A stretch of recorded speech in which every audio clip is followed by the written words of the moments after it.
Assalamualaikum friends, today I will discuss how to fix Google Duo app not open problem Android and iOS.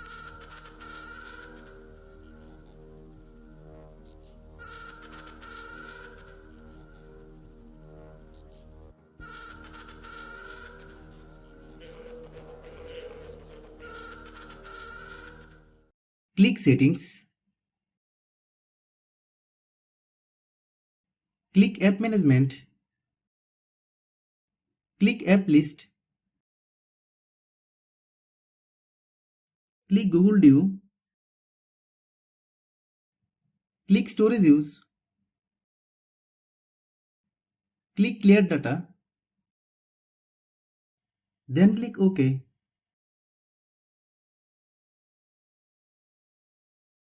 Click force stop.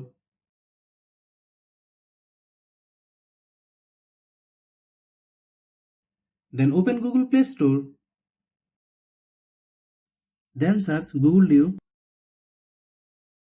Click Google Duo. If you get any update, please update. Then open app.